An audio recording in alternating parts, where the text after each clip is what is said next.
വെട്ടിക്കൊല്ലുകയോ ആനയോടൊപ്പമുള്ള പാപ്പാന്മാരെയോ അല്ലെങ്കിൽ സഹായിക്കാൻ വന്നവരെ കൊല്ലുകയോ ചെയ്യും.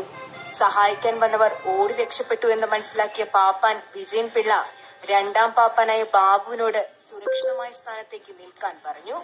അതിനുശേഷം പുതുതായി പണിയിച്ച തോട്ടിയും വടിക്കമ്പും കൊണ്ട് അക്ബറുമായി പയറ്റുവാൻ അദ്ദേഹം തീരുമാനിച്ചു. ഇടഞ്ഞ അക്ബറിന്റെ മുകളിൽ ഇരുന്നു കൊണ്ട് തന്നെ ആനയ്ക്ക് 2 അടി കൊടുത്തതോടെ അവൻ ശക്തമായി തല കുടയുവാൻ തുടങ്ങി. സാധാരണ അവൻ പാപ്പാന്മാരെ കൊലപ്പെടുത്തുന്നതും ഇതേ മാർഗത്തിലൂടെയാണ്.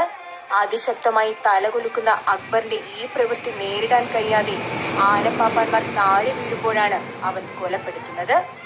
അക്ബർ പാപ്പാന്മാരെ കൊലപ്പെടുത്തുന്ന ഈ രീതിയെപ്പറ്റി മറ്റുള്ള പാപ്പാന്മാർ നേരത്തെ വിജയൻ പിള്ളയോട് പറഞ്ഞിരുന്നതിനാൽ അദ്ദേഹവും കരുതിയാണ് ആന പുറത്തിരുന്നത്. അക്ബർ ശക്തമായി തല കുടയാൻ തുടങ്ങിയതോടെ കണ്ടുനിന്നവർ പേടിച്ചു നിലവിളിച്ചു. വിജയൻ പിള്ള താഴെ വീണു എന്ന് കരുതിയ രണ്ടാം പാപ്പൻ അവിടേക്ക് ഓടിയെടുത്തപ്പോൾ കണ്ട കാഴ്ച ഏവരെയും ഞെട്ടിക്കുന്നതായിരുന്നു.